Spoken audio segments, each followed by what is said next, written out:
but instead to talk about his own domestic policy successes and foreign policy successes. Still, there's likely to be tension over Gaza, Ukraine, tariffs, and several other issues. Sagar Meghani, Washington. The Trump administration is pushing ahead with an effort to address the rise in autism cases. AP's Ben Thomas. President Trump says the Food and Drug Administration will be notifying physicians that the use of acetaminophen, commonly known as Tylenol, during pregnancy can be associated with a very increased risk of autism. And he's not holding back on advice. I think you shouldn't take it.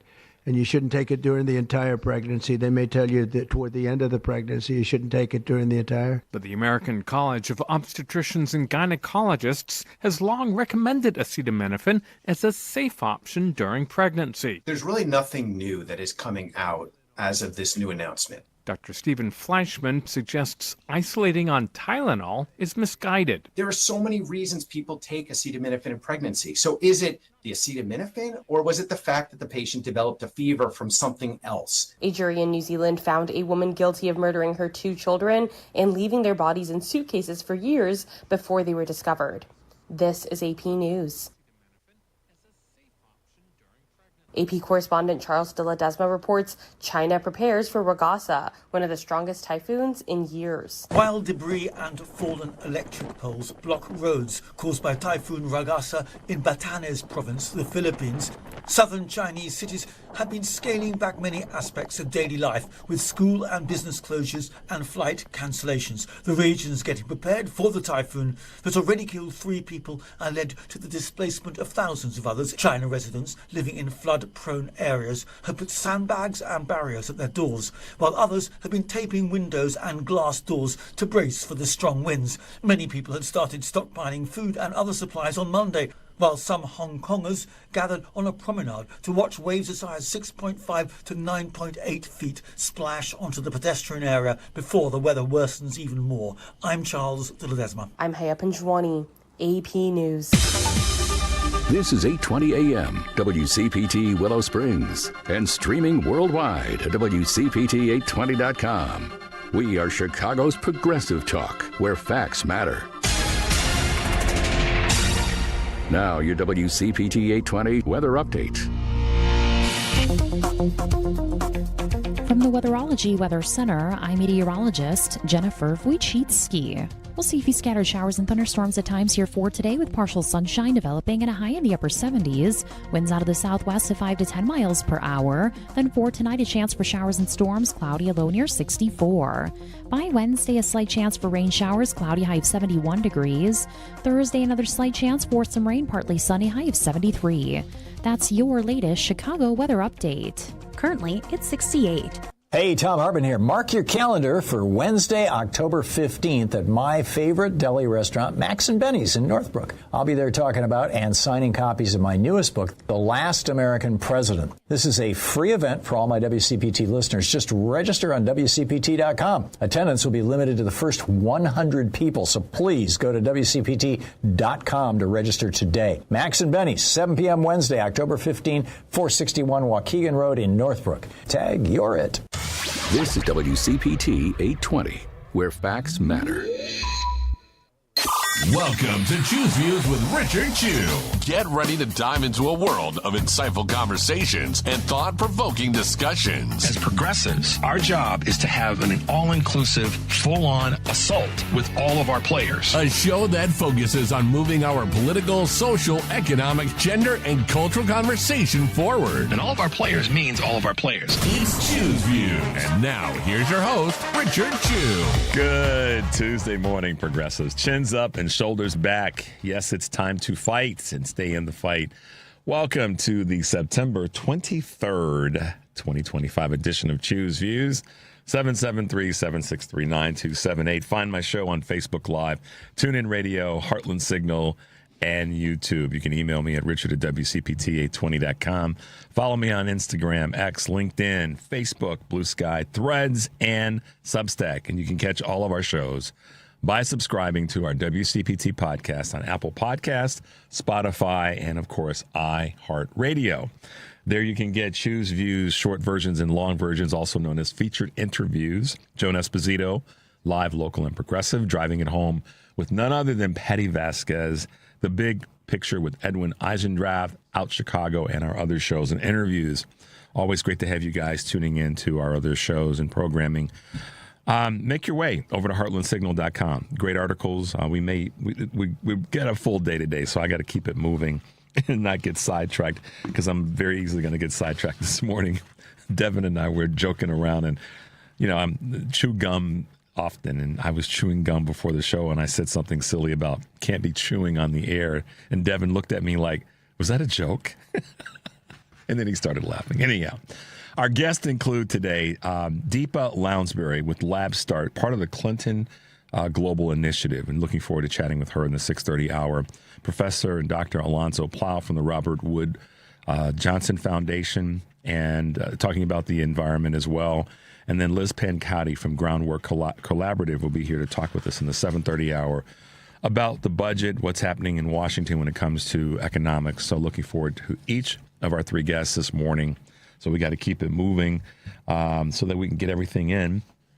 And the news of the morning is this. Disney says Jimmy Kimmel will return on air tonight.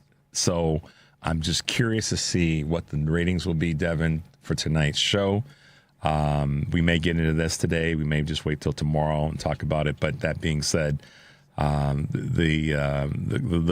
quote is, we've spent the last days having thoughtful conversations with Jimmy, and after those conversations, we reached a decision to return the show on Tuesday, according to the statement from the folks at Disney. So we'll see where that heads and how that holds up. But I think maybe protesting and rallying and getting out and speaking our minds and boycotting and all the rest, maybe there's something to it. They lost almost $4 billion. So maybe there's something to it, guys. I mean, I'm not saying that to be sarcastic. Think about why I say things like it's time to fight. We make incremental gains, and next thing you know, you've gained a whole mile. So, but that being said, with some of the temperature that's going on right now around the conversation around immigration, I thought you guys would appreciate this opening clip. So check this out, progressives. Most immigrants make every place they immigrate to better, not worse, in spite of what some people say. The best shawarma I ever had was not in the Middle East. It was in Glasgow, Scotland, from a Syrian immigrant. He just happened to make shawarma better than any I had when I was there. And what you're saying is it goes deeper than just the actual food itself. It's the success of immigration. And there's a line down the block of Scottish people for that shawarma. There's no one who lives in that neighborhood who would say, get rid of that guy. You made a secretly subversive show, Phil. It shouldn't be. It's just human. That was Phil Rosenthal. You guys may know him from the travel food show, Somebody Feed Phil. And yeah, I mean, just some quick words about immigration. It makes us all better.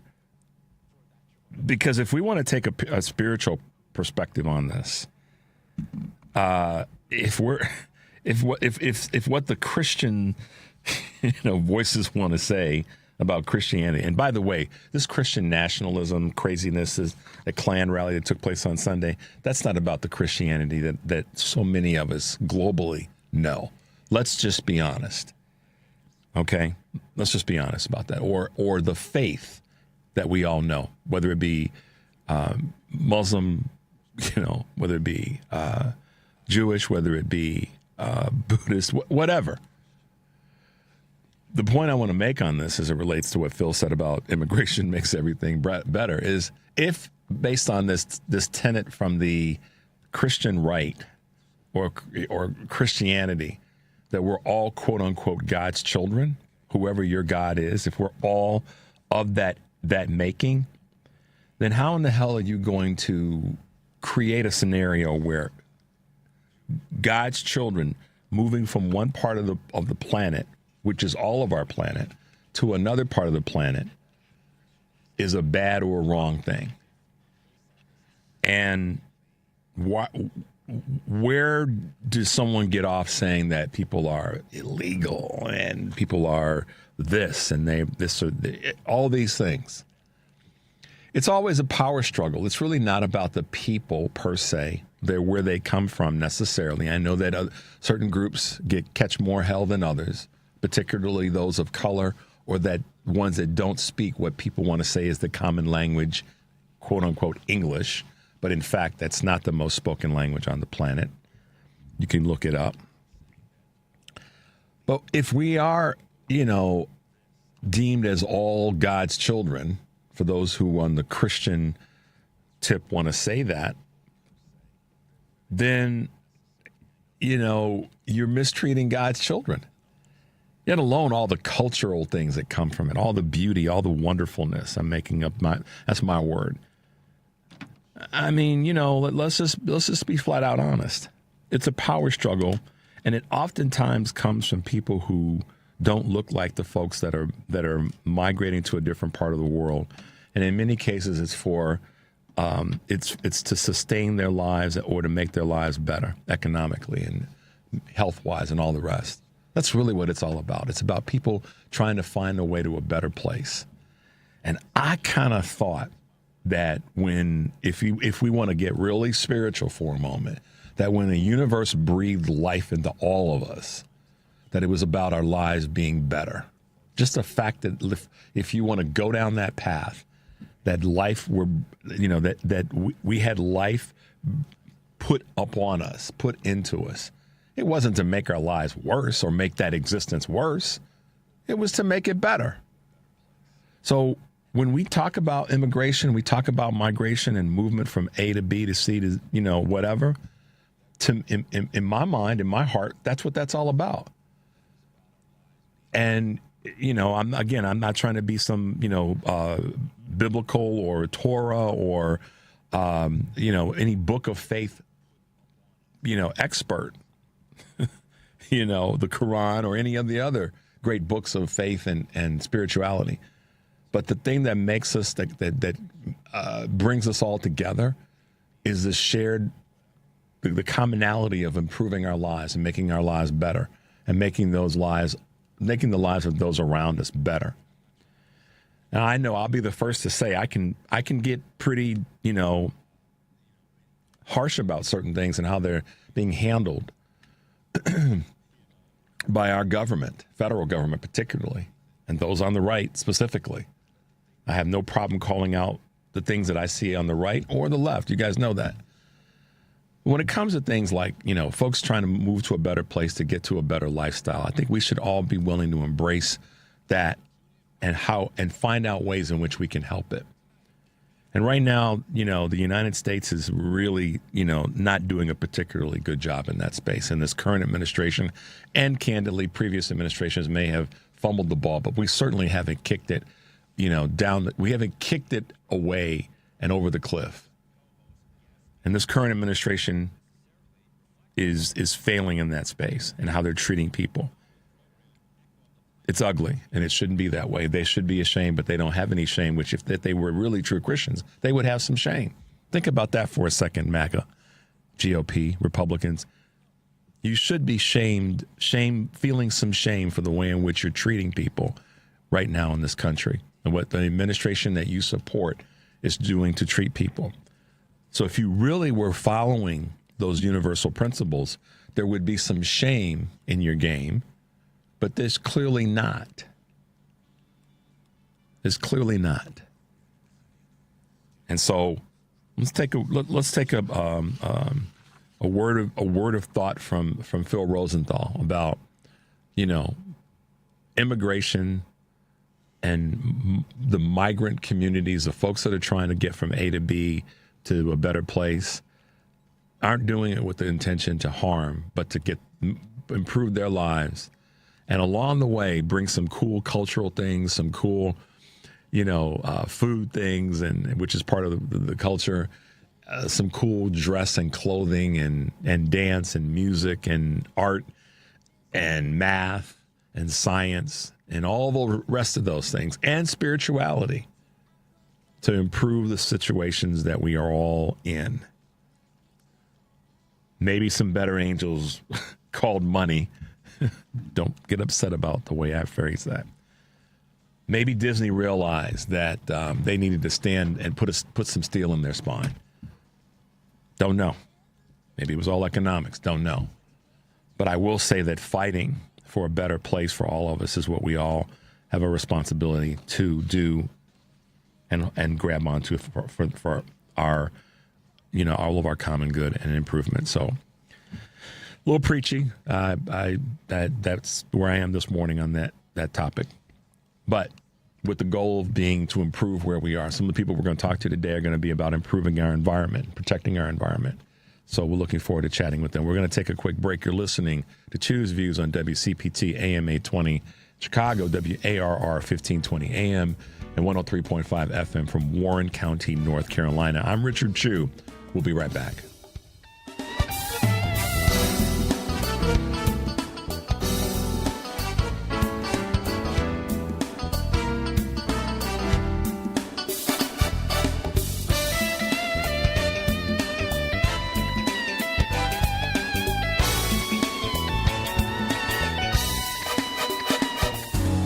This is WCPT telling you how you can shop blue. Donald Trump has implemented a barbaric anti-immigration policy with mass deportations and having ICE agents showing up unannounced at people's homes, workplaces, and anywhere they suspect, separating families, ruining lives, and deporting people without any due process. But one company is taking a stand against Donald Trump. Greyhound Bus Lines has implemented a no warrant, no boarding policy. This prohibits ICE agents to enter the vehicle without a warrant. Greyhound Bus says they want to guarantee the rights and civil liberties of their passengers. Greyhound Bus is the largest inner-city bus system in the U.S., with over 1,600 destinations. Maybe this will lead to more companies stepping up like Greyhound is. This has been WCPT telling you how you can shop blue.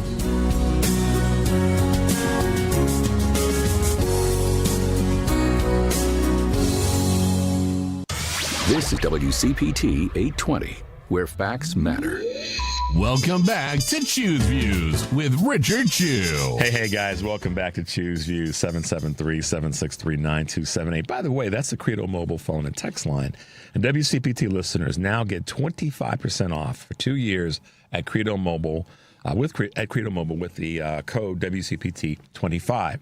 Credo Mobile is a progressive phone company that is better for all people and the planet. Visit credomobile.com. Today on Live, Local, and Progressive, Joan Esposito will be talking to Jacob Weinberg, Democratic candidate for Arizona State Senate, and Democratic lawyer Michael Dorff, along with David Hochberg, Vice President of Lending at Team Hochberg Homeside Financial. Live, Local, and Progressive, weekdays 2 to 5 here on WCPT, heartlandsignal.com, and tune in. Along with that, Patty Vasquez. Patty's back. Patty will be joined by Kevin Morrison, County Board Commissioner and candidate for Congress, and nationally syndicated columnist Heidi Stevens. Driving it home with Patty Vasquez, weekdays 5 to 7 here on WCPT AM 820, Heartland Signal website, TuneIn, YouTube, and Facebook. Tomorrow here on Choose Views, Jody Whitaker, founder and executive director, Chicago Alliance for Animals, and host of If Cage Walls Could Talk, will be with us. And Kurt Herner with a special guest, a candidate that's running for office in Ohio, and Kurt Mullett from Hoosier Blue 63. So we got Kurt squared tomorrow. Looking forward to it. So make sure to check us out. Check out our other shows. We always appreciate knowing that you guys are calling in and plugging in. And a little bit later on, I'll talk a little bit about Tom Hartman being here in Chicago. Right now, let's give you a couple of quick items from Choose Views News on September 23rd, 2025. Amazon is facing an FTC trial. The jury will determine this week if Amazon used deceptive practices, guys, to dupe almost 40 million users into signing up for Prime subscriptions, according to the Wall Street Journal. As the e-commerce behemoth faces off with the FTC in a civil trial in Seattle, regulators allege the tech giant violated consumer protection laws by using, quote, dark patterns to mislead users into auto-renewing subscriptions. Of course, Amazon denies any wrongdoing, but this trial will be going on.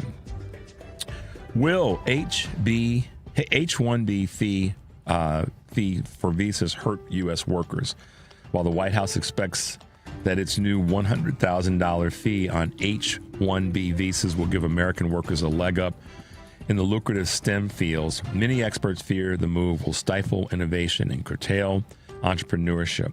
Research suggests U.S. multinationals often shift work overseas in the face of H-1B limits. Some industries are already pushing back, with the U.S. moving to exempt doctors so rural care doesn't suffer. We'll see what happens there. Details of the TikTok deal are emerging. Preliminary deal to shift ownership of Chinese-owned TikTok to an American consortium led by Oracle wouldn't give an equity stake or golden share to the U.S. government. Several news outlets reported, citing an anonymous White House official. Okay, who is that? The U.S. consortium will set license to video apps to the video apps algorithm, with plans to retrain it domestically to safeguard user data and block Chinese access. And Compass Realty and Century 21. Check this out. The consolidation of the real estate business continues as home sales falter. Compass will acquire rival Anywhere Real Estate for $1.1 billion in stock, according to the companies. The combined company will have an enterprise value of about $10 billion, including debt, making the deal one of the biggest in the industry. Anywhere, which includes well-known brands such as Century 21 and Corcoran, has 300,000 agents, while Compass employs 40,000, but with more than 100,000 real estate firms operating in the U.S. The combined company will still face stiff competition. Last but not least, Apple regains its mojo. How's that happening? Strong demand for the iPhone 17 smartphone series marks a significant turnaround for the popular device after years of sluggish sales. Despite reports of scratch concerns, a hardware improvement scratching concerns of the device. Improvements delivered on users' top requests, including better battery life, cameras, and durability, are improving the appeal of Apple's iPhone brand. Apple said Apple has done enough to spark a bigger upgrade wave than Wall Street is currently pricing in its reporting on the phone. So there you go, making the iPhone seeming a little bit better. I know that a lot of you guys are iPhone users. A couple of Choose Views news items this morning, the September 23rd, 2025. And I heard a report, got to do a little bit of research on this, that Subaru is pulling up stakes. So I just got a notification early this morning. I haven't had a chance to dig in yet to see what's really happening there. But I don't know. We'll keep an eye on, keep you guys posted on that. But here's something that I thought was funny. The report of what the administration, the regime wants to do when it comes to Tylenol. And I came across this clip that I thought would just kind of make you guys laugh when we think about the dude that's in the White House and this conversation about him being the baddest thing since sliced bread. Check this clip out, guys. Trump had this moment in the White House while making the announcement just moments ago. Watch. Effective immediately, the FDA will be notifying physicians that the use of let's see how we say that. Acetaminophen. Is that okay? Which is basically commonly known as Tylenol. Pregnancy can be associated with a very increased risk of autism. Okay. And they said black women have brain processing power, but I'm just see you next lifetime. That was pretty good. Wasn't it? I did very well. That's great. No matter who you're talking to, I don't care who it is. The fact that it's the President of the United States stands apart. But even if it were anybody random, as soon as you're struggling that much with that word, I will not pay attention to a single thing that comes out of your mouth. The next thing out of your mouth is like, you are a dumbass. He literally turned my stomach. That was so good. If Kimmel doesn't use that tomorrow, I'm going to be so disappointed. It says here that this new medicine is called, I said, wow, this is tough. I'm a very good reader. Hold on. This is Supercalifragilisticexpialidocious. Chimchimary.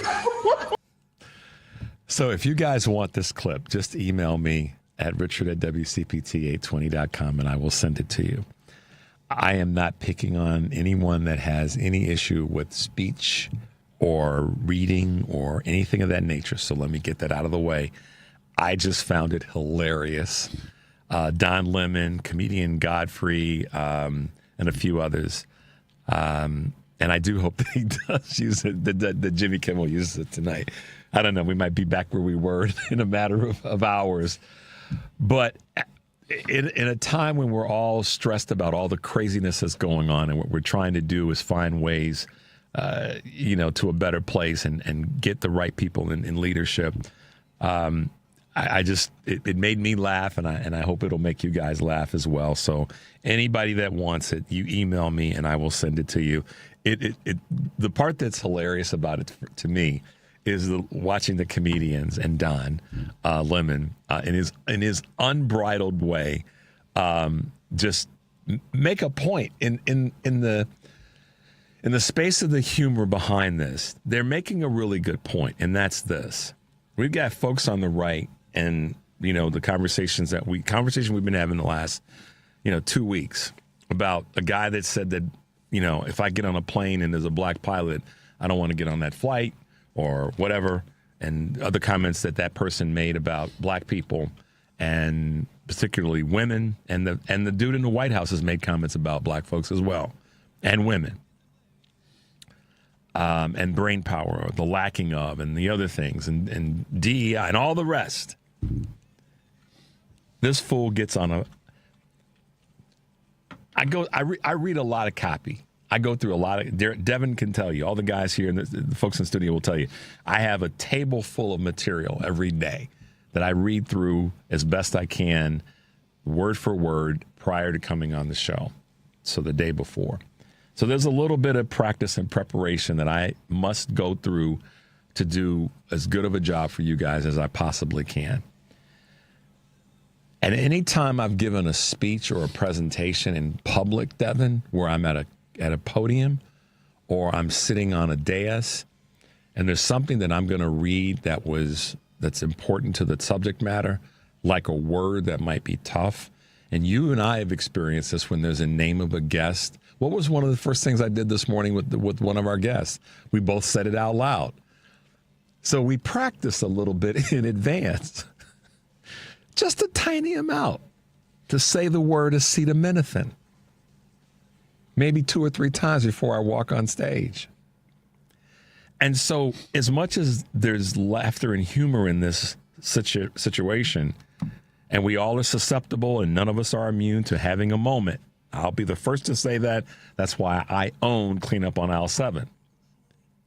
When you're the president of the United States and you run around talking about how great you are and how badass you are and how you never make any mistakes, that, to me, shows the ineptitude and the mediocrity of the person that is occupying the White House. And he cheats at golf.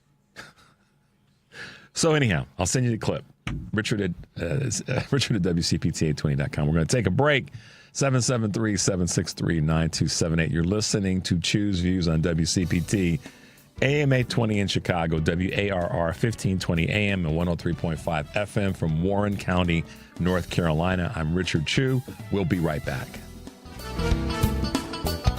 Turn up the heat on every drive with a Porsche from the Porsche Exchange in Highland Park. Our tariff-free vehicles are available for immediate delivery, like the 2025 Porsche Cayenne. And right now, lease the 2025 Macan Electric for only $949 a month for 39 months. Don't miss out on the $7,500 EV tax credit ending September 30th. And grab your electric Porsche today at the Porsche Exchange in Highland Park or PorscheExchange.com. $4,929 to its excludes tax, title, license, and document. No security deposit required. Expires 9/30/2025. Lowe's knows how to help make your home holiday ready for less. Get Select Style Selections vinyl flooring for just $1.99 per square foot and have it installed before the festivities begin. Our team can help you every step of the way. See a Lowe's Red Vest associate or visit Lowe's.com/holiday install to get started. Lowe's, we help, you save. Basic install only. Date restrictions apply. Subject to availability. Installed by independent contractors. See associate for details. Contiguous U.S. only. You're listening to WCPT 820. Here's the latest Chicago weather update. From the Weatherology Weather Center, I'm meteorologist Jennifer Wojcicki. We'll see a few scattered showers and thunderstorms at times here for today with partial sunshine developing and a high in the upper 70s. Winds out of the southwest at 5 to 10 miles per hour. Then for tonight, a chance for showers and storms, cloudy, a low near 64. By Wednesday, a slight chance for rain showers, cloudy, high of 71 degrees. Thursday, another slight chance for some rain, partly sunny, high of 73. That's your latest Chicago weather update. Currently, it's 68. You're listening to WCPT 820 because facts matter. Welcome back to Choose Views with Richard Chew. Hey guys, welcome back to the show. 773-763-9278. I'll have a chuckle in the back of my head all morning, so just ride with this. The Clinton Global Initiative, GCI, is convening this week in New York City. And for those of you who are familiar with it, you know how much work they've done over the years. And those who are not, hopefully we can help you learn a few things in this next segment. Because with us this morning is one of the leading voices in this space around protecting our planet. Chief Executive Officer Deepa Lounsbury is with us this morning and when I say Chief Executive Officer, you might go, of what? She's the CEO of LabStart. And I wanted to welcome to the show this morning, CEO Deepa. Good morning. Welcome to Choose Views. How are you today? Good. Thank you, Richard. Thank you for having me. You're welcome. I'm so glad to have you on. I'm not one of those people that tries to pretend like I know a lot about what it takes to protect and preserve our climate and our planet. But one of the things that I do know, some of those basic things that I learned growing up, turn the light off in a room if you're not in there. And this is before we had a really strong initiative and folks really talking about, energy and talking about climate health. But it's just some of those basic things. Turn the water off if you don't need it. Turn the light off if you leave a room. Don't leave the door open when you get all those things that were part of growing up in the 60s. But we've advanced so much in terms of how we navigate through this. And you've been one of the champions of change in that space. So tell our audience a little bit about you and your background, and then we'll chat a little bit about some of the work that you're doing with helping entrepreneurial talent in this space. Absolutely. I have been working at the intersection of climate and innovation and how we finance those climate innovations for the last 20 years or so. So, to make it very quick, I spent half of it deploying capital in the space, as a venture capitalist, deploying funds to grant programs, and then the other half actually launching products into the space. One that you may have heard of is the Enphase AC battery, which is a residential energy storage product. But during those 2 decades, I noticed that there weren't enough bold solutions that we needed, and that the pool of entrepreneurs that got the opportunity to commercialize those solutions, was a pretty small pool. It didn't represent the diversity of the United States. So, happy to share a little bit more about LabStart, but I wanted to just share, what my background inspired this journey to create this nonprofit, LabStart. Well, LabStart's really, you as a professional, but LabStart, more broadly speaking, is really designed to help when it comes to building and supporting and just working with undercapitalized entrepreneurial talent and helping them be able to do a better job, helping the folks who are building new tools and coming up with new ideas be able to participate in this climate, no pun intended, and have the funding to be able to successfully do that. Talk a little bit about that part, and then maybe we'll talk a little bit more about some of the critical concerns that you have about our environment. Yeah, and I want to even back up, like all the things that you grew up in the 60s doing, all those things, that individual action is super important. We do need to save water.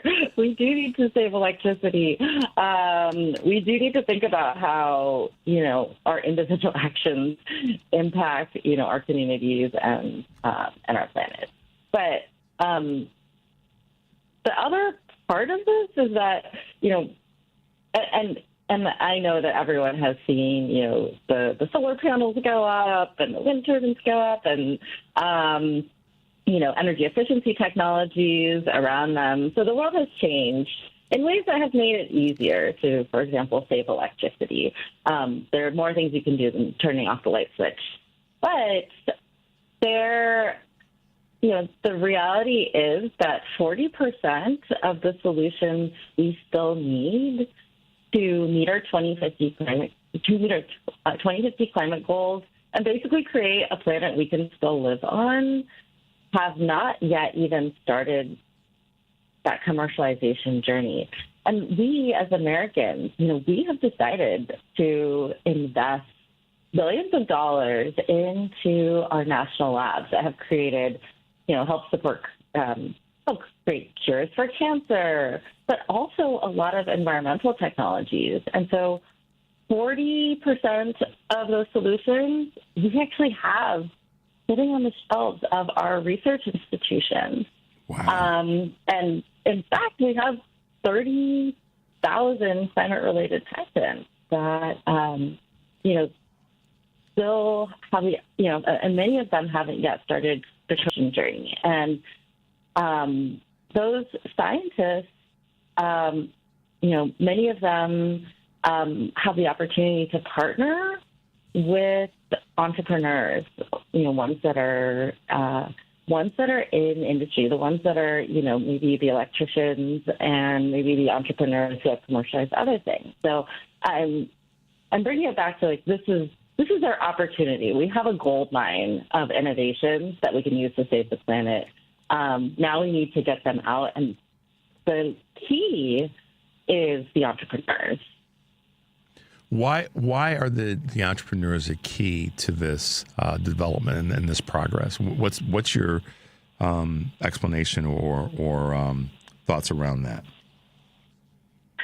Yeah, and listen, I don't want to misrepresent, but it is a partnership, right? It's a partnership between scientists and entrepreneurs. But both are needed. Someone who knows how to get a solution into the market that's not just saying, you should do this because it's good for the planet, something that's actually a better solution in your life. And so, and I'll just say most people don't realize, maybe I'll just ask you, how many people do you know who have said, I would love to be an entrepreneur, I just wish I had an idea that was good enough?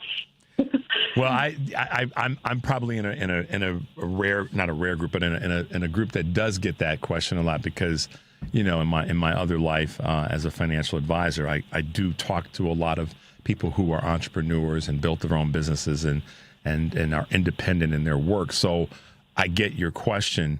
But in this space of environmental design and environmental talent, no, I don't run across a lot of people, but I try with the show to talk to as many people as I can that are climate sensitive, that are planet sensitive, and understand what we have to do, or at least are curious about the things that we need to be doing to protect and to preserve our planet. But you're right. Most of the time when you think about this conversation around energy and the climate, the movement comes from individuals, and the movement comes from those who have an idea. But the challenge is, and you know this as well as anybody, and I certainly know it, is the funding that's necessary to push those ideas forward, to get those ideas out of the gate and to be sustained so that they can then grow and become part of our community. And I think that that's really that's probably the foundation of your question back to me. But yeah, it's the funding that's not there. On a I've said this so many times, Deep, over the years. If we spend as much money on our defense department if we spent 10% of move 10% of our defense budget to true climate preservation, protection, and maintenance, that's probably one of the best forms of defense that we could offer, not only the United States, but the globe. I mean, and I just use 10% as a random number. That probably could even be higher. Yes, I agree. Yes, and so what I'm saying is we have the ingredients of this recipe to create all the climate solutions we need. And yes, you're right. The absence of, support and funding, especially at the earliest stages, is what LabStart is here to solve. And so we have this, our marquee program is our fellowship. And so, we are really trying to tackle that challenge of bridging entrepreneurs with America's research labs and making sure to provide the funding and the support that they need over the first, year of their journey. And we provide up to $100K in funding, and we really support underrepresented entrepreneurs. They're often first-time entrepreneurs. It's about half women. We support a lot of, BIPOC individuals, and we just need to make sure that we have talent in communities all around America, and in order to come up with the best solutions, we want to make sure that that we are supporting in all the ways, including financially, people who will bring solutions that a wide diversity and variety of Americans want. Yeah, and that's something that I want to ask you a question about or get a little bit more specific on. You're listening to Choose Views on WCPT AM 820 in Chicago and WARR 1520 AM and 103.5 FM from Warren County, North Carolina. I'm Richard Chu, and we're talking with CEO of LabStart and part of the Clinton, the Week of the Global Clinton Initiative, Deepa Lounsbury. Let me ask you this question in terms of low-income and BIPOC communities being more involved in high-tech entrepreneurship and high-tech, more specifically, climate and ecosystem development. Where does it start? And I guess the question I really want to ask is, are you seeing younger folk, younger than you, teenagers, early college students, looking into this area, looking into this space, being more curious about what they can do to affect the environment in a positive way? What are your experiences there? Yes. The interest has been overwhelming. When I was in high school and college, we didn't really talk about the climate crisis.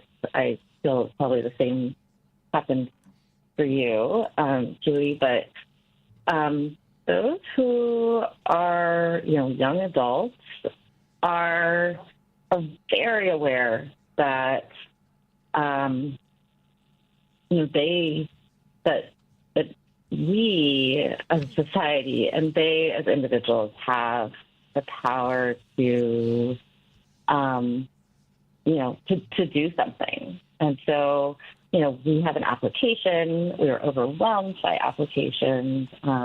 And I'll just say it was, there were many young adults, but it was quite age diverse. So I would say it's people all across the spectrum who are interested in bringing scalable climate solutions to market through the LabStart program. Yeah, one of the things that and it's inspired. Yeah, no. One of the things that I find really interesting about how what the interest levels are is, I see more and more young folk. When I say young folk, I should be more specific and respectful. Teenagers and those that appear to be young adults going off to college and going off to further their education. I do get a sense that not only are they aware of the concerns about the climate, but they also recognize something that doesn't get talked about a lot, at least I don't see it talked about a lot, is that we're all living longer. And I think that they're doing kind of the math on if I'm a teenager or early 20s person and I live to be the age of my grandparents or great grandparents if they're still alive, I'm gonna be here for another 60 to 70 years potentially. And I think that's one of the other things that they truly are recognizing, that this is one of the things that they've got to tackle as well, or at least be more interested in. Do you ever have any nuanced conversations with the younger adults, teenagers or those that are in their early stages of adulthood, talking about just life expectancy and how long that they plan on living on this crazy planet? That's a great question. I would say it doesn't emerge. But I would say the conversation isn't quite. It isn't so individual. Okay. But I would say while we make so many investments and innovation in health, the things that have brought our life expectancy up, it also makes sense to have the same number of innovations and investments in, climate health. And, it's connected, right? Water quality, chemicals, air quality, all of that impacts our health. And so if we want to be very, individualistic about this, we invest in our planet because it's investing in ourselves. Yeah, that I could see that being, part of the social good that has to be part of the conversation. The Clinton Foundation has obviously been, going back to 2005 when it was initially launched, and all the work that they've done. And what's it like to be indirectly a part of the work that's happening with the Clinton Initiative and your involvement as an entrepreneur, but also as a CEO to help unlock, some of these breakthrough climate innovations? Yeah, well, the Clinton Global Initiative officially begins tomorrow. So I would love to answer your question in full color on Thursday. But I am here in New York, in the building that CGI is going to happen, and we are so excited. I am excited because I get to put a spotlight on all of our incredible entrepreneurs and fellows that we support, and especially in uncertain political times where many of the federal funding opportunities are, we're not sure how many there will be. It's more important than ever to make sure that a wide variety of people know about LabStart and our fellowship model, and that philanthropic capital is really necessary right now to fill in gaps in support for these early stage founders. And especially the ones who are bringing forth complex technologies to the market.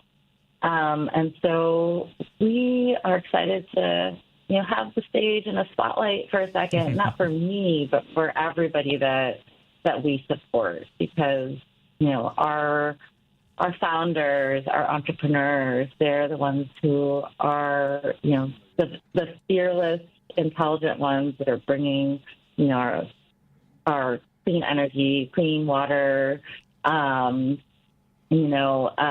technologies to the market. You've got a really great group of people that are going to be part of the event, and I know it's a lot that's going to be happening. You've got folks in the celebrity class, folks in the environmental class, prime ministers, leaders of women's groups, leaders of social groups. So it's exciting, I'm sure, for you, as you just said, and something that's going to be highly impactful as well. What is it that you are hoping to take from the event and be able to use to help the work that LabStart is doing?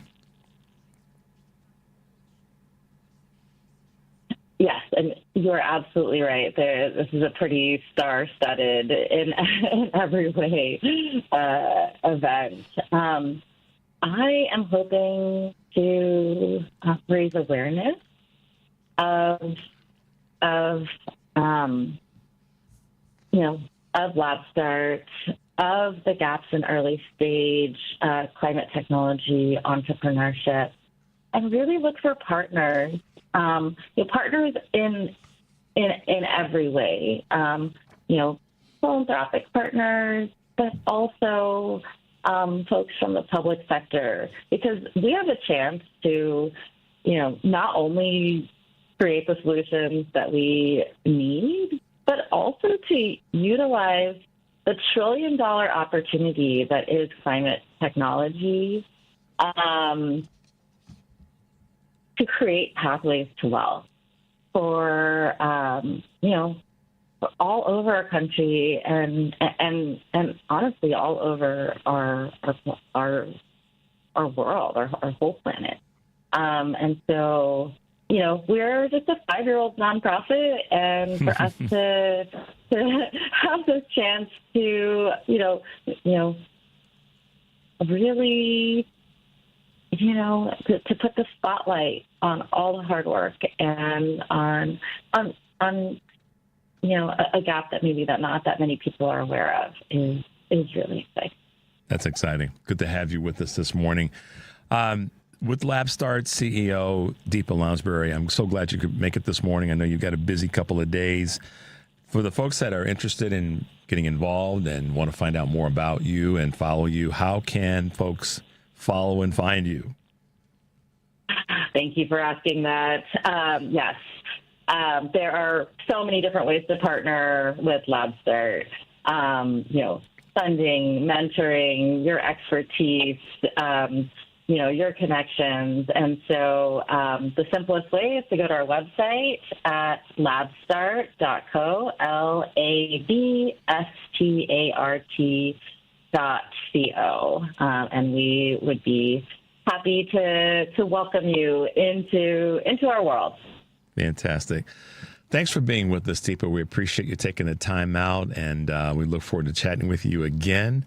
But in the meantime, enjoy your couple of days and make all the connections you can to build LabStart and help so many budding entrepreneurs in the climate space. So thanks for being with us this morning. Thank you, Chewy. All righty. Bye-bye. Well, I want to read this quick quote from former President Bill Clinton in terms of a call to action for the GCI community, basically outlining this year's meeting. Quote, given the scope of the challenges we face, this year's GCI meeting will be different by necessity.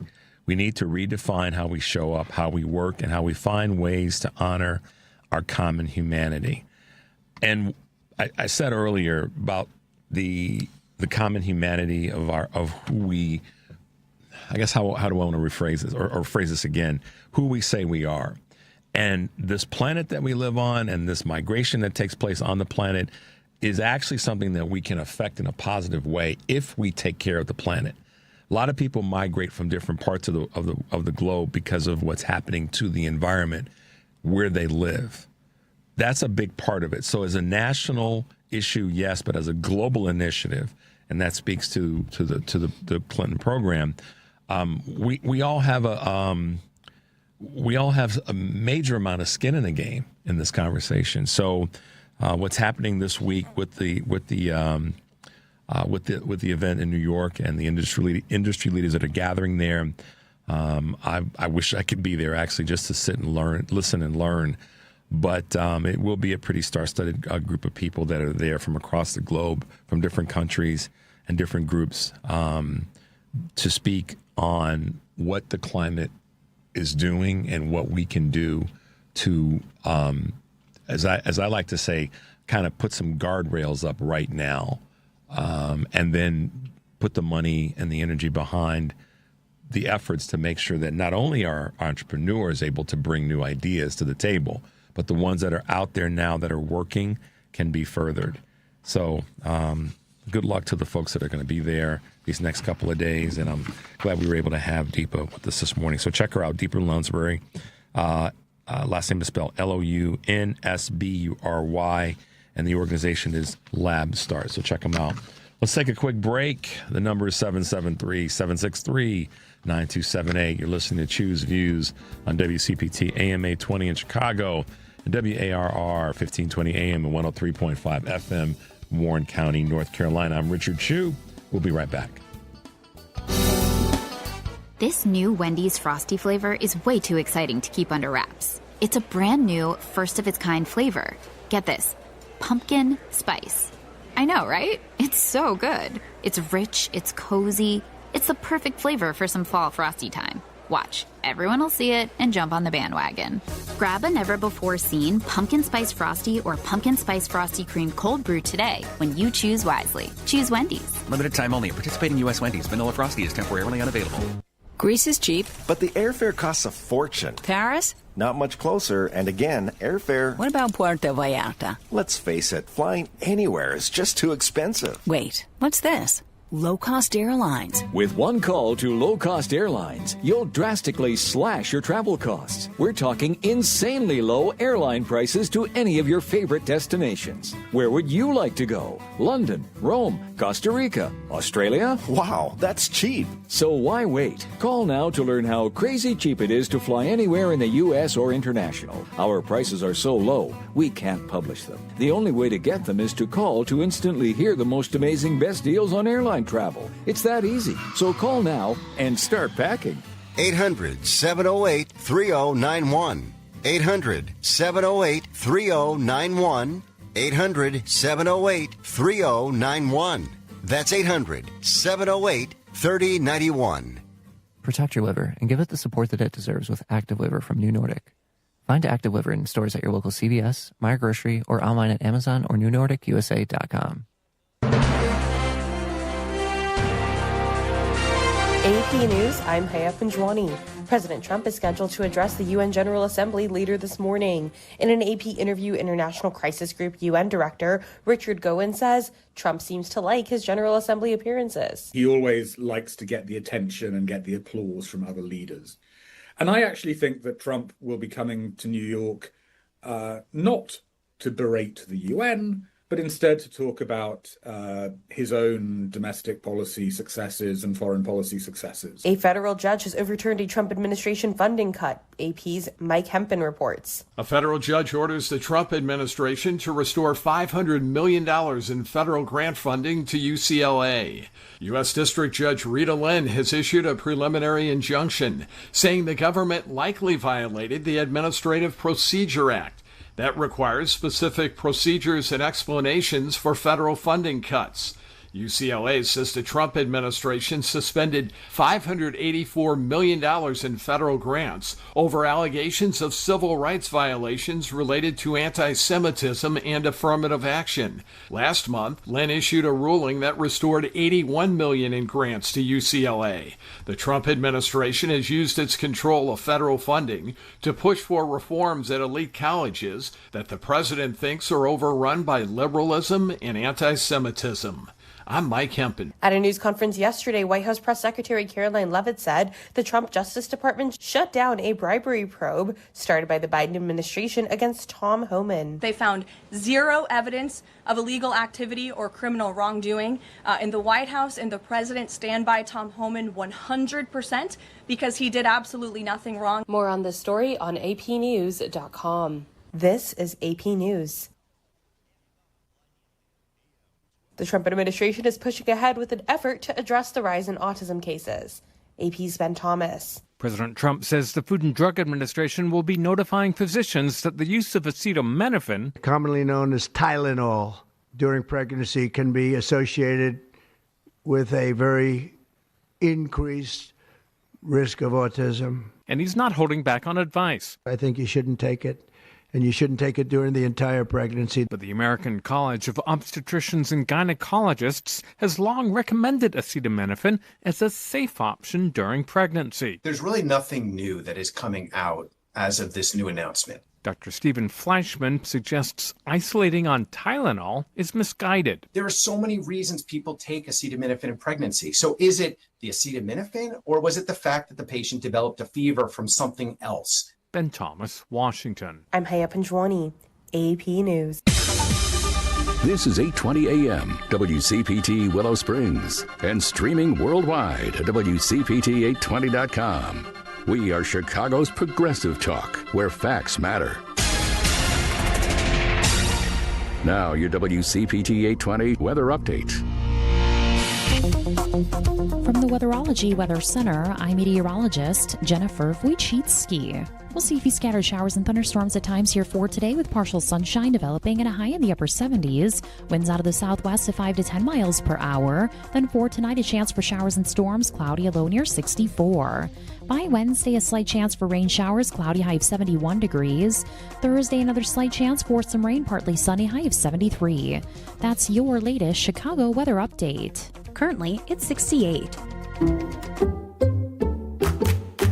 Allstate's new home insurance is now better than ever. We're making getting the right home insurance that's right for you super easy with our improved online quoting tool. It explains how each coverage option works for you without the headache. Yep, you can start protecting your home in a matter of minutes. So check Allstate first for home insurance that's better than ever. You're in good hands with Allstate. Savings vary. Coverage subject to terms, qualifications, and availability. Allstate North American Insurance Company and affiliates, Northbrook, Illinois. Alexa, play WCPT. WCPT from TuneIn. Welcome to Choose Views with Richard Chew. Get ready to dive into a world of insightful conversations and thought-provoking discussions. As progressives, our job is to have an all-inclusive, full-on assault with all of our players. A show that focuses on moving our political, social, economic, gender, and cultural conversation forward. And all of our players means all of our players. It's Choose Views. And now, here's your host, Richard Chew. Hey, progressives, welcome back to the show. Thanks for being with us this morning. Second hour of Choose You, 773-763-9278. If you are a Thom Hartmann fan in the Chicagoland area, you'll have two opportunities to meet with the legendary broadcaster and best-selling author on Wednesday, October 15th, from 3 to 5 p.m. And that day, Tom and I will be co-hosting a labor panel at the Iron Workers Local 63 Training Center in Broadview, Illinois. Then at 7 that day, Tom will be at Max and Benny's restaurant up in Northbrook to talk about and sign copies of his new book, The Latest American President, A Broken Man, A Corrupt Party, and A World on the Brink. Both events are free and open to the public, but you need to register in order to attend. So go to and click on either of the two Thom Hartmann banners that you'll find there so that you can make it to the event. So just wanted to let you guys know about that. We're keeping a train moving along this morning and talking about not only our environment, but preparedness for things that can happen to our environment and how we make sure that not if things happen, but when they do, what must happen and how we need to take different measures to protect ourselves, protect the people around us, and of course, protect the environment. Joining us from the Robert Wood Johnson Foundation is Chief Science Officer and Vice President of Research, at the Robert Wood Johnson Foundation. That's Dr. Alonzo Plough. Good morning, Professor, Doctor. How are you doing this morning? Good morning. I'm doing fine. How are you doing? I'm doing great. Thank you for being with us this morning, and thank you for taking the time to chat. We earlier in the show, we had a woman on that's part of the Clinton Global Initiative with us to chat a little bit about what she's doing in helping entrepreneurs be prepared and have the funding that's necessary as they're coming up with solutions to some of our climate environmental crisis. And your work is renowned as it relates to making sure that when we have issues, and then we do make a point of, just being prepared when we have natural disasters. And some people feel that we really aren't as a country and certainly as a globe for those things. Talk a little bit about the work that you're doing in that space and a little bit about the Robert Wood Johnson Foundation's efforts to make sure that we are doing a better job and having better preparedness. Well, such an important topic because, climate change, global warming is really supercharging extreme weather events all over the country, and then certainly affecting in your area as well. Flooding, wildfires, heat. I think your listeners may remember some of the Canadian wildfires put air with smoke in it for weeks all over the U.S. So we are globally connected around this. And sometimes it seems really abstract to folks when you say, oh, there's been a 1.7 degree Fahrenheit increase in ocean temperatures. But what that means is hurricanes have warmer water. They travel over warmer water. They hold more water. And it's holding more water that makes them super powerful and gives you the kind of impacts we saw nationally that a coastal hurricane like Helene that hit the Gulf Coast caused flooding as far inland as North Carolina. So what we really need to do is improve our preparedness, but we also need to think about how we prevent some of these issues by doing the things that we need to do to make sure that global warming, the things that drive global warming, we're able to try to mitigate or control. One of the things that I found fascinating in kind of looking at the things that you've done, and you've always been, or at least in your career, you've been one to say that preparedness, prevention is one of the best tools in terms of preparedness when things happen. So from a prevention standpoint, if you were to list two or three things, and I'm always one to do bullet points, Dr. Alonzo, but what are a couple, three things that all folks should be mindful of when it comes to, one, prevention, but also second to that, or along with that maybe, is preparedness? What are your sort of, Richard, here are my 3 and 3. Well, Richard, when I was a public health official, the kind of things we would say, and it all depends upon what you think the risks are. But one of the first things I used to say, and this was in California where the risks were earthquakes, but it was the same when I was in Boston when the risk was other hurricanes and other events.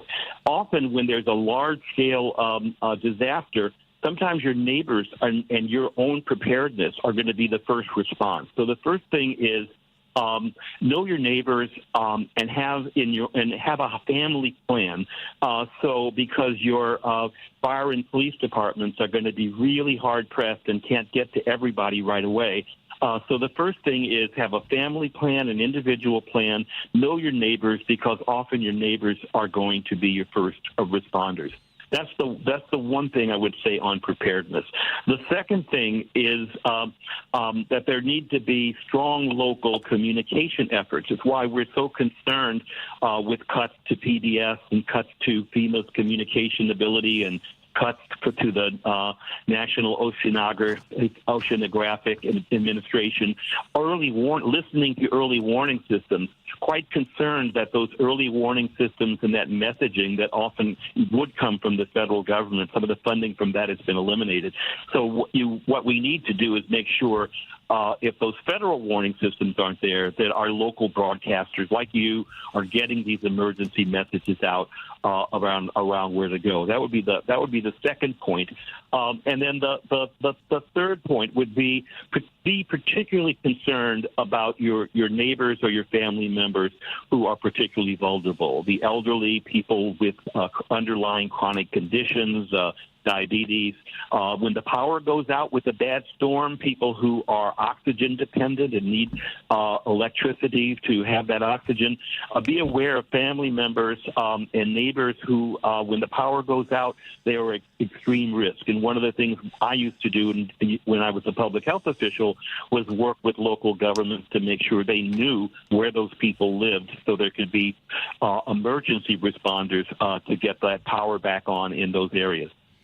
Those three are really, if I were to put them in a category, I would say that sort of the communal aspect or the connectivity with those around you, it seems to be consistently coming from professionals like you, collaboration with those that in your immediate community, geographically and certainly socially, to make sure that there are things that everybody kind of knows to do, where to turn, who to reach out to. It seems in some cases, Professor Alonzo, as common sense, but not always, because everybody's busy, everybody's running and gunning, doing what they've got to do on a day-to-day basis.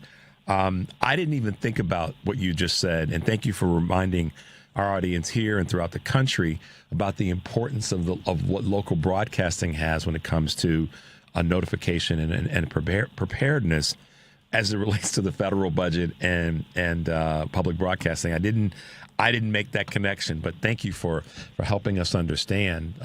That's an even bigger, not bigger, but another reason why we've got to, hold on to those dollars and make sure that those dollars that are out there are directed toward information being presented, particularly in rural communities. I mean, we've already heard how that budget cut is going to affect rural communities in terms of their connectivity, but I didn't even think about it in terms of emergency preparedness. So thank you for highlighting that, and I'm sure that's one of those areas that you speak to often.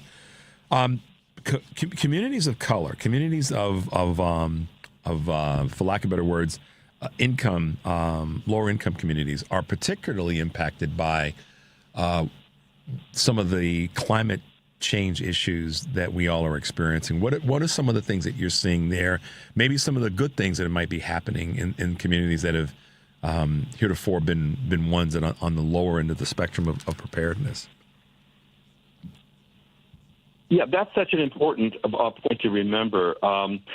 Communities of color, communities who experience persistent poverty, often who are so dependent on government resources at a time like now where the administration is cutting those, are particularly at risk for extreme weather events. And if you've been in the Chicagoland for a long time, you might remember a heat wave about 15, 20 years ago that particularly affected and caused a disproportionate number of deaths on the South Side, particularly in low-income housing where people didn't have air conditioning.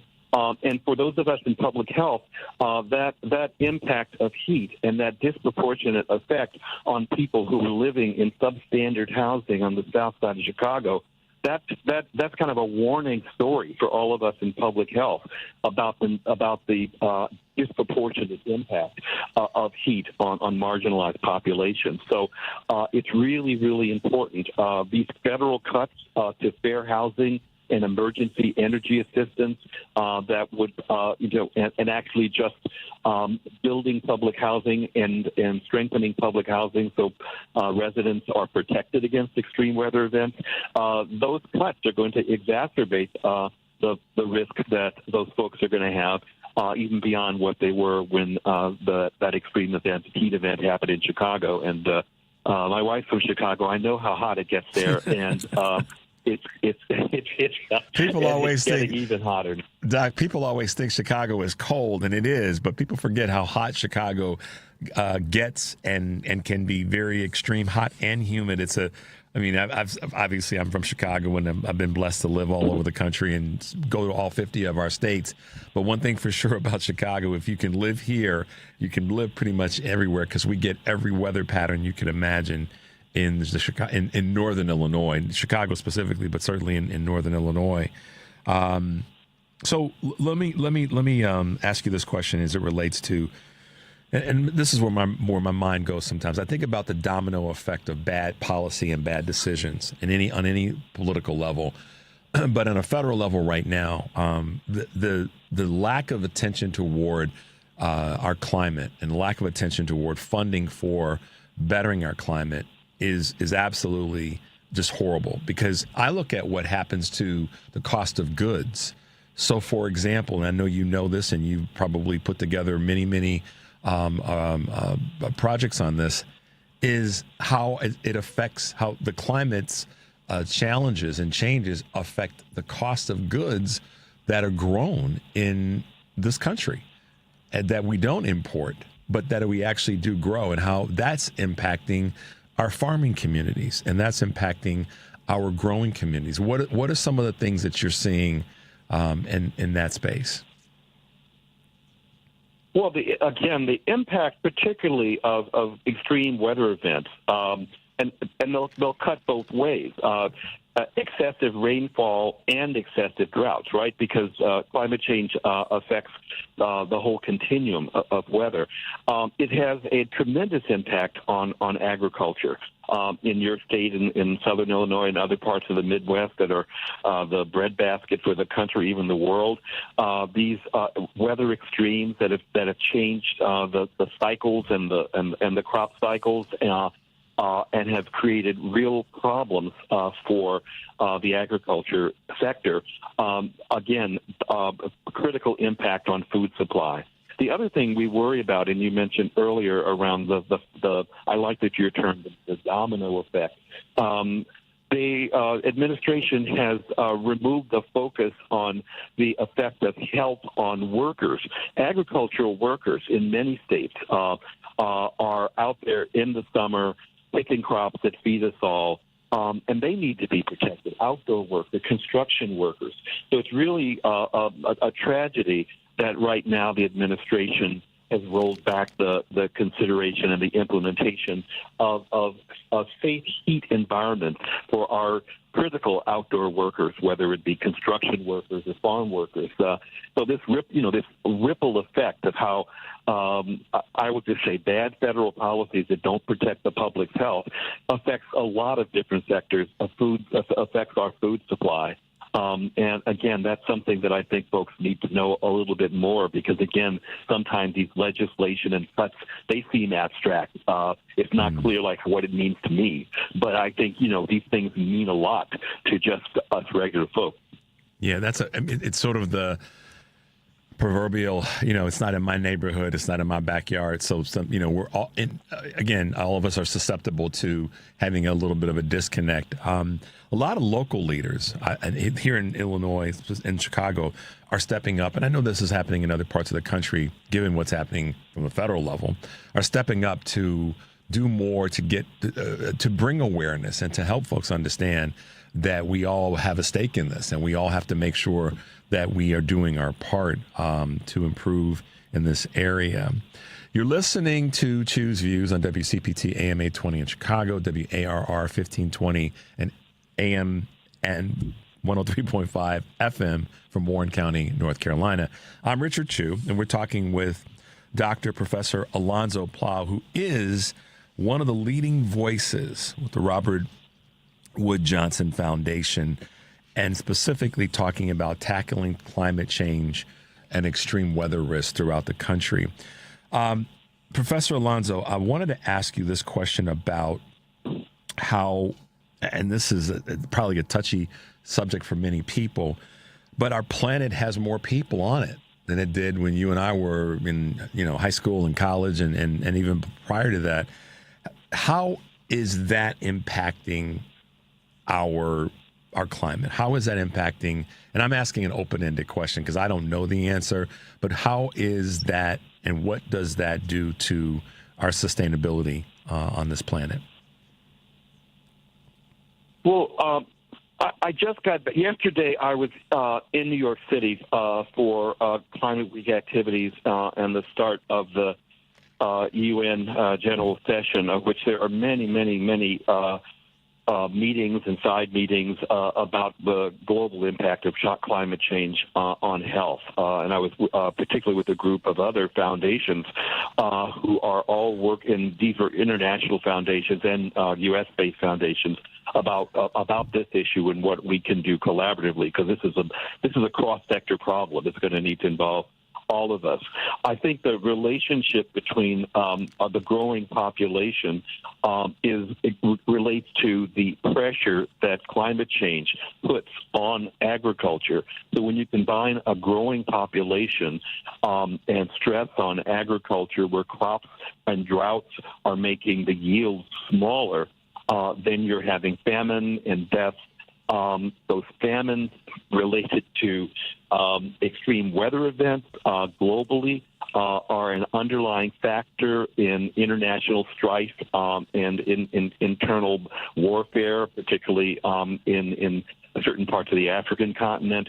So there's a relationship between civil unrest, military unrest, the impact of extreme weather on lower crop yields, drought, water shortages, all and increasing population. It's like a perfect storm, just to stress the weather analogy, in creating really more disparities in death of really vulnerable populations. And again, in the U.S., we see the same relationship between extreme weather events, whether it's flooding or whether it's dry conditions that affect our agriculture. And then again, this lands home when you see prices for certain goods rising because of these changes and these limitations in the agricultural sector. So again, it doesn't seem like these issues. It may seem like climate change and global warming is not about you. It's about icebergs and polar bears, but it's actually about you and about these very practical things. Yeah, and I think that's part of sometimes a challenge. I may be wrong. I'm not the scientist here or the professor, but one of those common sense things about, I think when people, the lack of informing does unfortunately foster a little bit of unawareness. I won't say a negative word, but people just don't know. And if it's over there, then it may not be perceived as their concern. And that goes back to something, again, that I didn't even think about that you said earlier about the importance of public communication and local communication in solving this. I said earlier something that I believe I was not right about, but at least in the ballpark. And I played a clip from you may be familiar with Phil Rosenthal, who does the show Everybody Feed Phil. And he talked about immigration being how great of a thing immigration is because of the way in which it fosters so much more interdependence and growth and so many wonderful things that we all get to experience. And I added to that one of the reasons that people migrate from parts of the world to other parts of the world is because of some climate concerns. And that I'm sure you see more of the actual data in that space. What parts of the world are most vulnerable right now that then are part of the impetus for people migrating to other parts of the world? Great question. And it is really one of the issues that's coming up at Climate Week at the UN, and one of the things we were talking about yesterday in New York. The global South, all of those countries on or below the equator are nearby. Those are the places that are particularly affected by these extreme weather conditions, and particularly heat, which affects availability of water. We've talked about the impact on agriculture. The other thing that heat does, and this affects us in the United States, it changes the ecology, the location of vectors, insects that carry disease. So what you have, it's a multiple compounding effect where you have droughts, you have less water, You have insects that carry disease, dengue, all of those kind of problems that begin to move north because the weather is warmer, and so you get more of those virus-borne diseases, and you get food pressure in those areas. So those folks are immigrating because there is more death, more food shortage, combined with the disruptive effects on their government of these environmental pressures. They are moving and trying to go to other places, and I think that's something that we get here. And those immigration patterns that go from that part of the world, Africa, Asia, the warmer parts of Asia, those immigrants find their way to immigrating to the U.S. through South American routes and then face extreme hazards on those really difficult routes where they walk through Central America trying to get to the States to immigrate. But again, much of that is fueled by the disruptive effect of climate on the health and well-being in their countries. Yeah, I'm glad you were able to add some value to my, I guess, common sense layperson's observation, and I know that our listeners appreciate it. Dr. Alonzo, as we wrap up, two things I want to ask you. One, how folks can find you and plug into the work that you're doing, and second, what is, one last thing, one last nugget that you can give our listeners of things that they can be doing to, on an individual basis, affect in a positive way our climate and preparedness for things that are going on? Well, two things. One, climate, global warming, climate change, it's an issue that is critically important to everybody. I've got grandchildren. I'm worrying about the world for them, and climate change is really, I don't throw this word around that much, but it's an existential threat. It's a threat to our existence as humans if we don't do something about it. And it's really important. And point number one is it affects everybody. It really shouldn't be politicized. It should be dealt with honest information and facts on the kind of collective action and community coordination that we talked about earlier in this. So that's point number one. Point number two is there's things that we can do about it, both as we talked about it, in both the prevention and the preparedness. We talk in our field about the mitigation of the effects of climate. If flooding is something that impacts your area, that can be dealt with by levees and a variety of drainage situations and improvements that can happen in city areas. So there's things that we can do to mitigate the impact of climate change as we, and so we aren't just completely have to be victims of that. And then again, on the longer run, the data on the relationship between climate and greenhouse gases and climate change, it's not an open question. It's sound and proven science. And I would leave your listeners with that. And if anyone's saying there's not data about this effect, there is just loads of data. They can reach the Robert Wood Johnson Foundation at our website, rwjf.org. You can follow me on LinkedIn. Just really happy to have this amount of quality time with you this morning.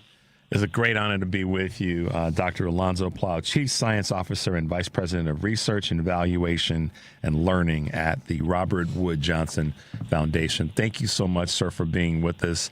And go Meharry Medical School. My cousin went there, so I can give a little bit of a shout out as you are part of that lineage. So thank you for being with us, Doctor. Thank you. Thank you. Have a great day. Bye-bye now. You too. Bye. All right, guys, we're going to take a tiny little break. The number is 773-763-9278. You're listening to Choose Views on WCPT AM 820 in Chicago, WARR 1520 AM, and 103.5 FM from Warren County, North Carolina. I'm Richard Chu. We'll be right back.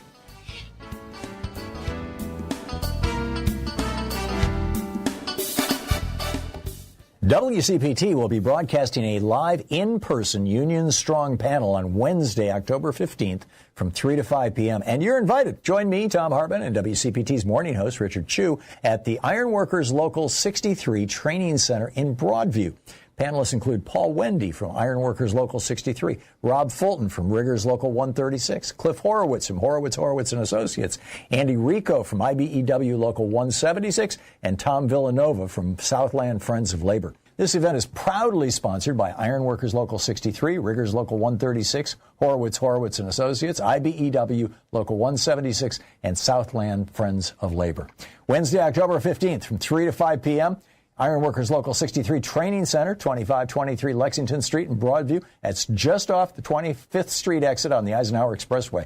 All listeners must register to attend this free event at WCPT820.com. Just click on the banner. This is WCPT telling you how you can shop Blue. Are you looking to get that new computer so you can do great things like surf the web, find Heartland Signal, and stream WCPT? Let's look at some computer companies that support the Democratic Party. Lenovo donates $56,000 to the Democratic Party in 2024. That's 89% of their donations. While Hewlett-Packard, or HP, donated $383,000 to the Democratic Party, as well 89% of their donations went to Democrats.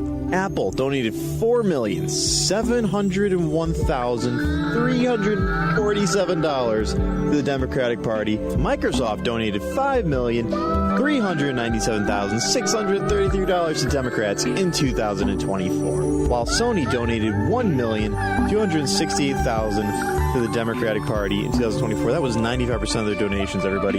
This has been WCPT telling you how you can shop Blue.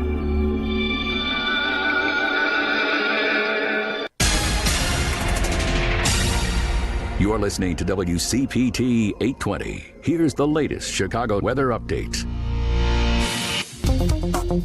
From the Weatherology Weather Center, I'm meteorologist Jennifer Wojcicki. We'll see a few scattered showers and thunderstorms at times here for today, with partial sunshine developing and a high in the upper 70s. Winds out of the southwest at 5 to 10 miles per hour. Then for tonight, a chance for showers and storms, cloudy, a low near 64.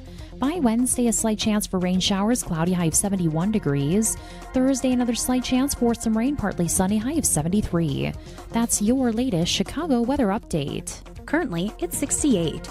Chicago's Progressive Talk, WCPT 820, where facts matter.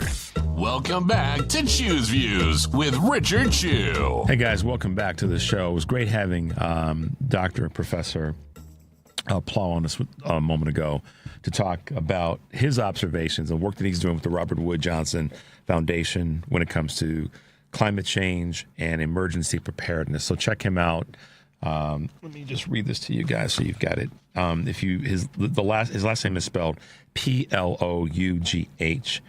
And first name is Alonzo, Doctor. You guys can check him out. Great work, great writings, and someone that really has kind of, I guess you could say, the pulse of what's happening in this space. And we were great to have earlier with us, Leah. I'm sorry, why did I call her Leah? Because of her last name. But it was great to have Deepa Lounsbury on, earlier as well to talk about that.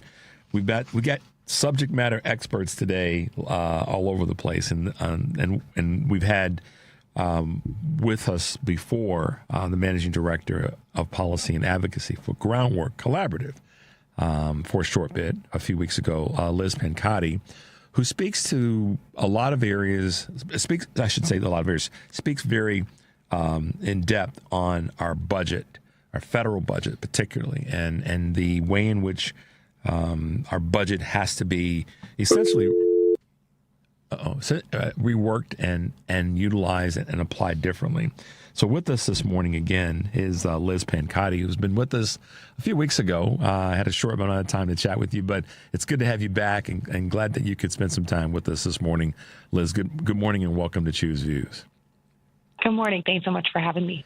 I hope you've been well. I know you've probably been, like so many of us, paying close attention to what's happening in Washington, D.C. with budget shifting and budget changing. And I know that right in front of us is the impending government shutdown. And how people are trying to navigate around that, how that's going to impact the overall U.S. economy.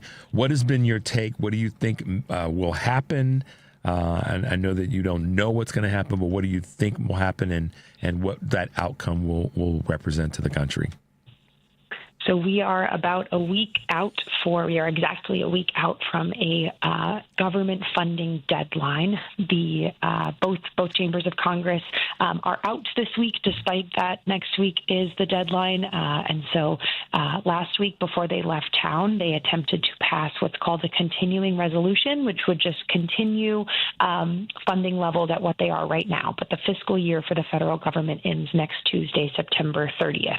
Ultimately, that continuing resolution did not pass either chamber, and so now we have headed into a potential government shutdown. I think it's been a little bit since we actually had a government shutdown, and so I don't know that everyone understands what that means, but it means that key federal programs and offices would not be able to function. So Social Security checks would go out, kind of core functions like that would still go on, but national parks would close. It's possible people could see other disruptions to government services, but things like Social Security checks, those still go out. The post, your local mail carrier will still deliver your mail, but some services will be impacted. Part of the issue here, go ahead. No, I'm sorry. I was just clearing my throat. Sorry about that, Liz. That's okay. So part of the issue here is that Republicans are proposing a year-long funding bill that would cut a lot of really important programs, including LIHEAP, which helps low-income people afford their heating and electric bills in the winter, and a number of other programs that are really vital. They are proposing really drastic cuts on top of the cuts that they have already pursued this year throughout several of President Trump's either funding rollbacks or other legislative fights. And unfortunately, they are kind of not coming to the table on a really critical fight, which is over health care prices. If lawmakers fail to act by November 1st, when open enrollment for health insurance starts for next year, people will see a very, very, very large increase in their premiums. So for about the 25 million or so people who get their health insurance from the Affordable Care Act exchange, healthcare.gov, those folks could see a premium increase of 600%. It'd be about 75% on average, but for the lowest income people, their healthcare premiums would multiply by 6 if lawmakers fail to act by November 1st. Democrats are doing is say, Republicans work with us, let's avert this cliff. And unfortunately, Republicans are refusing to come to the table and negotiate a bipartisan deal. Ironically, the last time we had a shutdown, which lasted, 40 days, I think it was 2018, end of 2018, was it? Something in there, Liz? It's been a while since we had a real one, yeah. So there have been very brief, truly overnight shutdowns, something for a couple hours in the dead of night when nobody was at work anyway. But it's been a while since we had a lengthy shutdown. Yeah, and it was during the Trump previous administration. So that should tell folks a little bit about the inefficiencies of this current administration. And candidly, I mean, sometimes, Liz, and I know that you've always got to navigate this with the work that you do, as bipartisan as possible. But when certain things happen by certain groups or entities, and particularly if they are elected officials, I think it's irresponsible for us to not call out what that group is or is not doing that's affecting the country. And in this case, you weren't being partisan. You were just speaking the truth that the Democrats want to see certain things happen in a way that's good for everybody, certainly not harmful to many people, if any at all. By contrast, the Republicans in the House and in the Senate aren't there. And so there is a time when you have to call out the difference, and it's not necessarily being partisan. It's just, here's the data. And our previous guest talked about the fact that this administration's cutting dollars to help when it comes to climate prevention issues as well as preparedness. So, here we are yet again where the Republican Party is the party that's doing things that are actually harming everyday regular folks, some of which are their voters, Liz. A lot of them are their voters. I mean, everyone is affected by a government shutdown. It is not, you cannot say the government shuts down, but only for Democrats. That is not how our laws or government programs work.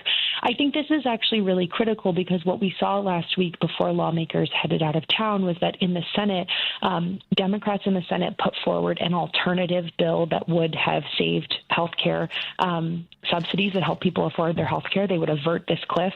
And that actually got more votes than the Republican alternative because Republicans just didn't show up for work. The Republicans have a majority in the Senate. They have more than 50 seats in the Senate. And the Republican alternative funding bill got fewer votes than the Democrat and did not get 50 votes. In the Senate, you need 60, obviously, to clear that filibuster threshold, but they were very, very far from that. Republicans control all three branches of Congress, their majorities, and I think that the buck really stops with them when you control the House, the Senate, and the White House. Those are the three key players that have to, pass and enact a funding bill, and they have been unable to do so. And so I think we kind of know who's caught red-handed here. I like that. I'm going to start using that, Liz, with your permission. Who got caught red-handed? They never said blue-handed. No, you didn't. That's right. Or another fun one is Reverend Al Sharpton, who's on MSNB, will often say, "Who ate the blueberry pie?" And it's definitely not the Democrats that are trying to get stuff done. I've said this and I'm taking this from folks who've said it better than I have. But our ideas just are flat out better for all folks. Our ideas, our programs are not perfect, and sometimes they're not perfect because it takes work to get them out of the ditch. And in the process of getting them out of the ditch, you run into these obstacles coming from the folks on the right, frankly, in terms of what policy that they don't want to acknowledge is better. And then that policy that doesn't get done, and we stall, and we stall, and we stall. And so, I'm very, very unapologetic, and I know that you are, but what with data when it comes to better ideas that are better for all of the community, all the country. So I had a person that sent me a communication this morning that said this is kind of a basic question, saying that why isn't Donald Trump capable of getting Congress to do the right thing for all of the country in terms of this shutdown?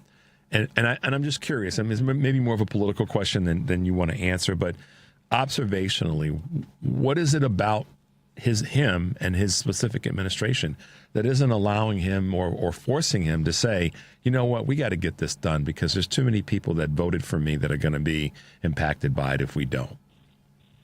I think it's less of what's preventing him and more, I'm not sure that he wants to do the right thing for the American people. And so I think that remains to be seen. We have seen with the rest of his agenda, he is in fact not focused on lowering costs or making life easier for everyday working class Americans. He is instead, inviting big tech CEOs to his inauguration and inviting them to the Oval Office to give him, gold-plated investment commitments and everything else. And he's not focused on the fact that the rent is too high, on the fact that groceries are too unaffordable for many, many families, or that next year, in a matter of, a month and a half, healthcare premiums will increase. I just want to focus on this really quickly because in Illinois alone, for a single adult who makes $50,000 a year, kind of an average working class person, right now, with Affordable Care Act tax credits that help that person afford their health insurance, they pay about $270 a month.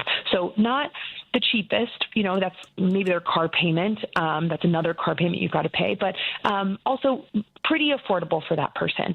And that person would see that premium increase to $415 a month, a nearly $150 increase. That's per month. And so over the course of the year, that person would have to pay nearly $2,000 more. You're talking, that is that person's probably more than their monthly grocery budget that they now would have to spend on health insurance, just to make sure that if something goes wrong, if they fall and break their arm, if they get appendicitis, or if they need, life-saving drugs like insulin or chemotherapy, they're able to access that. So I think it is not, does Donald Trump, why can't Donald Trump force Congress?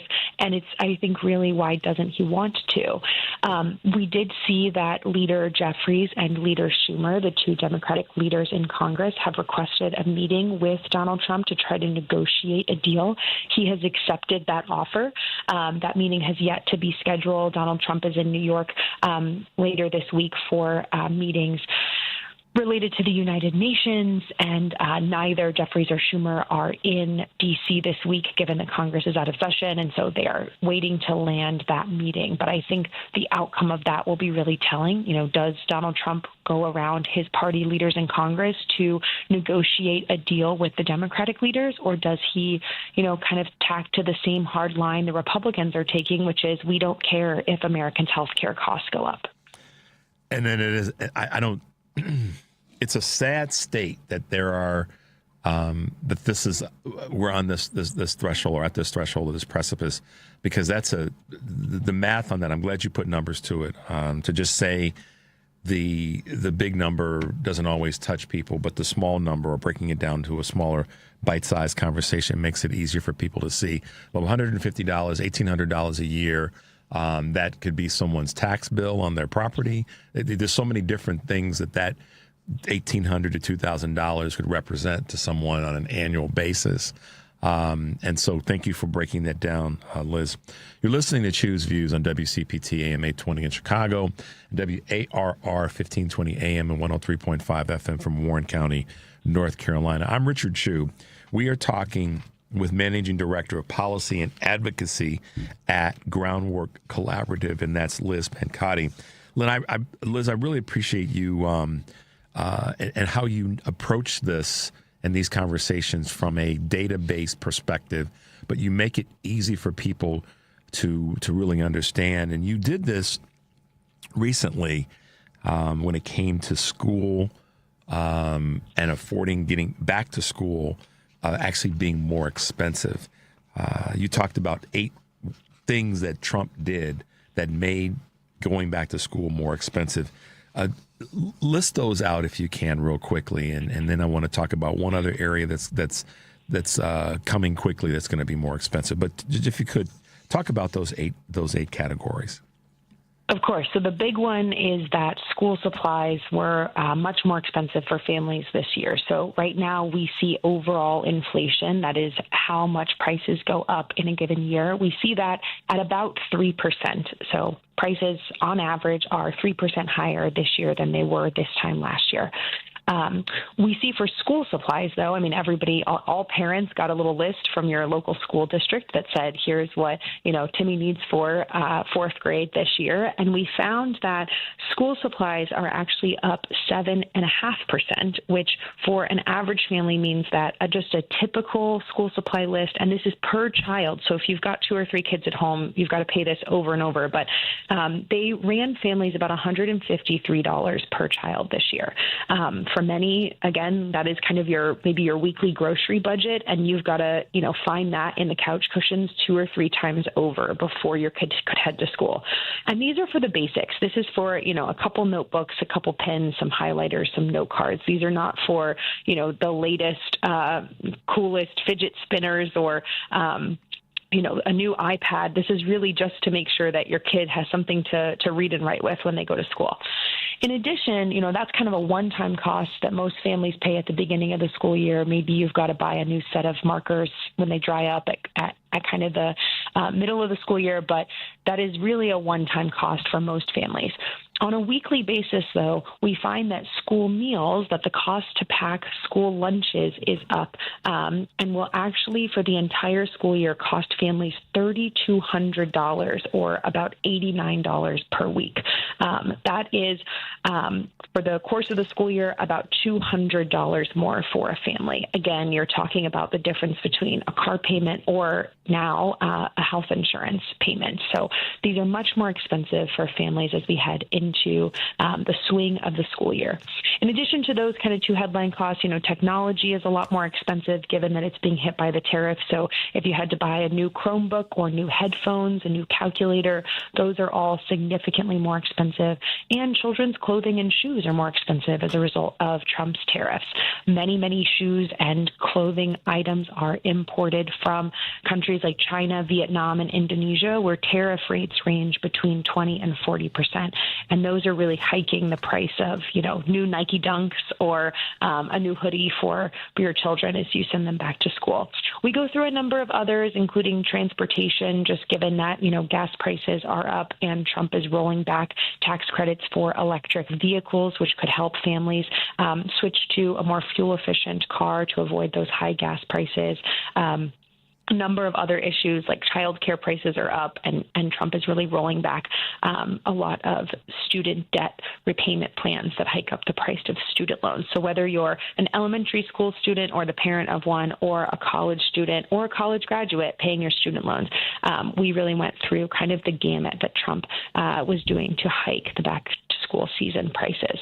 I think you alluded to this, but right around the corner, we are heading into Halloween. I know when I went to my local grocery store yesterday, and they've had candy out for a month, but now they've got decorations out.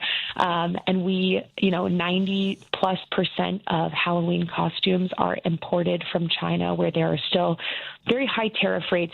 And I think it's worth, while the prices that people pay at Spirit Halloween or Target or Walmart might be a little higher this year, one other thing that I think is not being discussed is that given the timing of Trump's chaotic tariffs, he was on again, off again, on again, off again, really couldn't make up his mind. Even today, he is, talking this week, he talked with the leader of China to kind of negotiate further reductions in tariffs or changes in trade policy with China. And the issue was that about 3 to 6 months ago, when stores were placing their orders for what is on the shelves right now for Halloween, that stuff does not appear overnight. There was so much chaos and so much uncertainty for businesses that we saw that many of them stopped importing and stopped ordering things because they didn't know if they were going to have to pay 20% tariffs or 150% tariffs. And so we saw them stop importing lots and lots of things from China and other high tariff countries. As a result, there are fewer things available for families on the shelves this Halloween. There are fewer costumes. Your little kid might not get the clown mask that they want to scare the kids in the neighborhood. I'm really worried about the shortages, and I don't think that's going to stop with Halloween. The winter holidays, Christmas, and others are right around the corner. And I think, you've had toy makers like Hasbro and Mattel who make board games and Transformers and Barbie dolls. They have said that there are many products that they just cannot or will not bring to U.S. shelves, either because they would have to hike the price so high as a result of the tariffs that, nobody's going to pay $40 for a Barbie doll, or they would have had to import it during those months when no one was importing things and they just can't get it to shelves fast enough. So I think that the kind of worry that I have right around the corner is that families are really going to struggle to find the things that are on their kids' Christmas list this year or afford them, even if they're able to find them. Liz, that's so well put. First of all, thanks for breaking down the information on 8 ways Trump making back to school more expensive, and it's part of the bigger conversation. But I'll take credit for saying it, but not for the one that said it first. Last year during the campaign, Vice President Harris said Christmas was going to be more expensive if Donald Trump were reelected. And I've said my version of that, which is I look at the end of the year as 4 holidays, Halloween, Thanksgiving, Christmas, and New Year's, where we spend more money collectively as a society here in the U.S. and across the globe, even though some countries don't celebrate the exact same holidays. But we spend more money during this time. And everything is going to be, it already is more expensive, and it's going to be less available. Scarcity in these categories is going to be high. And my concern, I talked with, before you were on, two different people that are professors and voices in the area of climate and climate control and preparedness for emergency situations. One of my concerns that no one's really talking, I shouldn't say no one, that's not fair. It's not being talked about enough. And that is the cost of food, because we eat more food starting in 2 weeks, certainly in 4 weeks for the next 13 weeks than we do pretty much any other time of the year, because it's the holiday season. So, this is where I think people do have to draw the line and be partisan and call it out like you did earlier, which I appreciate you doing, because these lower inventories and these higher prices, a lot of people are going to feel the lower inventory in some cases before they feel the higher prices, because it's just not there to buy in the first place. I mean, am I wrong in that, or am I right or close to right? It's both. I mean, part of the issue is that, we saw this in eggs earlier this year when there were fewer eggs. Stores were hiking up the prices to $7, $8, $9 for a dozen eggs. I want to just tick through a couple of grocery items that are really high. I'm sure people are noticing them at the grocery store, but some of them really stuck out to me. Over the last year, beef in particular, prices are up 14%. You've seen eggs go up tremendously, 11% over the past year. Apples, I know I look forward every year to Thanksgiving for apple pie and back to school too. Apple prices are up 10%. These things are significantly above kind of overall inflation. Coffee is up 21% in the past year.